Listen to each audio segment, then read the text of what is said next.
قرآن کریم میں اللہ تعالیٰ نے یہ آیت ہم بار بار سنتے رہتے ہیں کہ لقد کان لکم فی رسول اللہ اسوۃ حسنہ، اور ہم سب اس کا ترجمہ بھی جانتے ہیں کہ تمہارے لیے رسول اللہ صلی اللہ علیہ وسلم اسوہ حسنہ ہے، رول ماڈل ہیں۔ قرآن کریم میں آتا ہے نا، ہم جو سورہ فاتحہ پڑھتے ہیں اہدنا الصراط المستقیم، بار بار ہر نماز کی ہر رکعت میں پڑھتے ہیں اہدنا الصراط المستقیم۔ تو قرآن کریم میں دیگر کئی مقامات پر اللہ تعالیٰ نے بتایا ہے کہ صراط مستقیم ہے کیا۔ ایک تو اللہ تعالیٰ نے اسی سورہ فاتحہ میں بتایا صراط الذین انعمت علیہم، صراط مستقیم کیا ہے؟ ان لوگوں کا راستہ جن پر آپ نے انعام کیا ہے، وہ صراط مستقیم ہے۔ قرآن کریم کی ایک اور آیت میں اللہ تعالیٰ کا ارشاد ہے وَإِنَّكَ لَتَهْدِي إِلَى صِرَاطٍ مُسْتَقِيمٍ، کہ اے پیغمبر آپ لوگوں کی صراط مستقیم کی طرف رہنمائی کرتے ہیں۔ إِنَّكَ لَتَهْدِي إِلَى صِرَاطٍ مستقیم، آپ لوگوں کی رہنمائی کرتے ہیں کس راستے کی طرف؟ صراط مستقیم کی طرف۔ قرآن کریم کی ایک اور آیت میں آتا ہے انک علی صراط مستقیم، کہ آپ سیدھے راستے پر ہیں۔ اب اس کا مطلب یہ ہوا کہ اگر ہم سیدھے راستے پہ چلنا چاہتے ہیں تو اس کے لیے ہمیں کیا کرنا پڑے گا؟ رسول اللہ صلی اللہ علیہ وسلم کے طریقے پر چلنا پڑے گا۔ اس لیے کہ اللہ تعالیٰ نے قرآن کریم میں ہی بتا دیا ہے حضور علیہ الصلاۃ والسلام کو مخاطب کر کے کہ آپ صراط مستقیم پر ہیں، آپ جس راستے کی طرف رہنمائی کرتے ہیں وہ صراط مستقیم ہے۔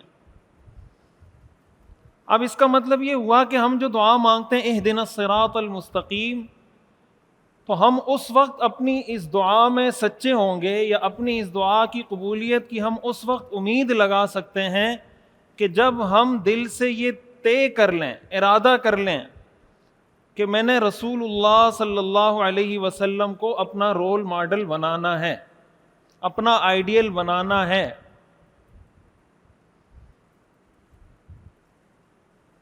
دیکھیں سیرت رسول اللہ صلی اللہ علیہ وسلم کی جو سیرت ہے نا، یہ بہت تفصیلی اور وسیع مضمون ہے۔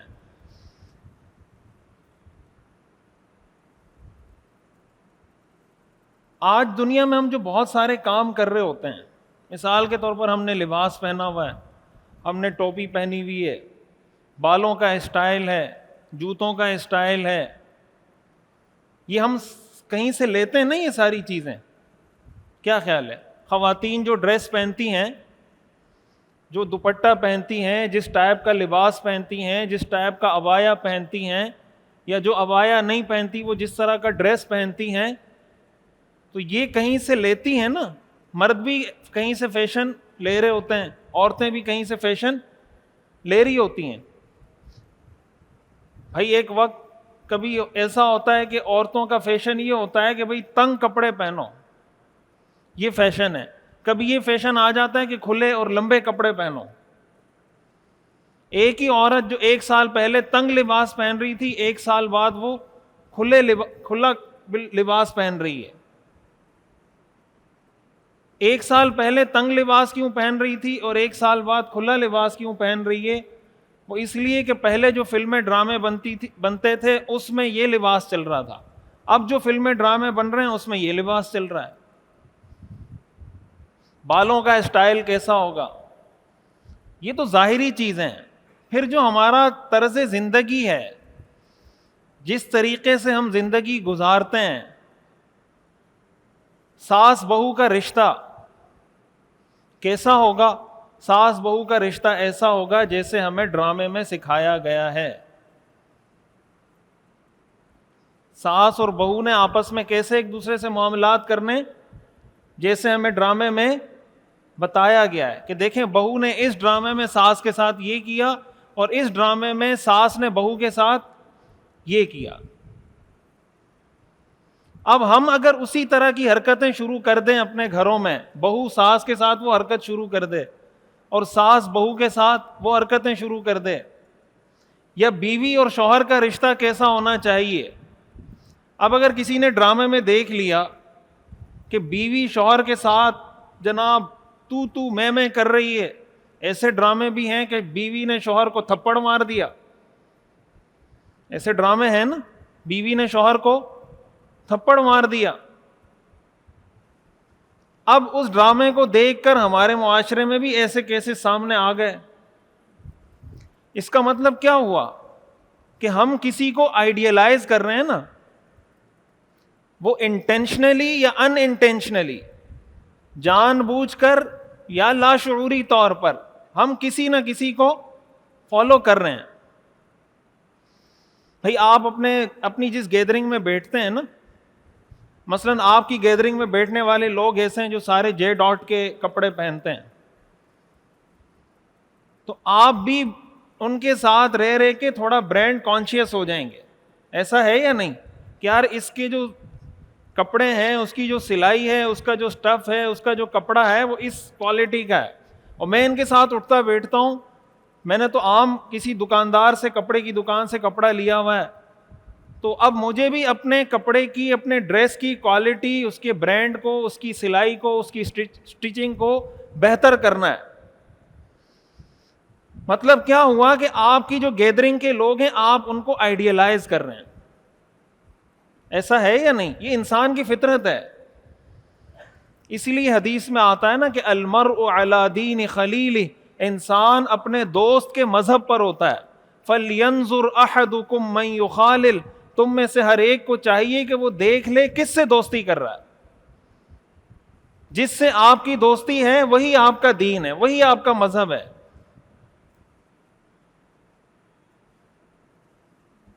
اب یہ ہماری زندگی کے ہر پہلو میں، ہمارا چاہے کاروبار ہو، ہماری جاب ہو، ہمارا لائف اسٹائل ہو، ہماری گھریلو زندگی ہو، ہماری سیاست ہو، ہماری معیشت ہو، ہر جگہ ہم یہ کام کر رہے ہیں.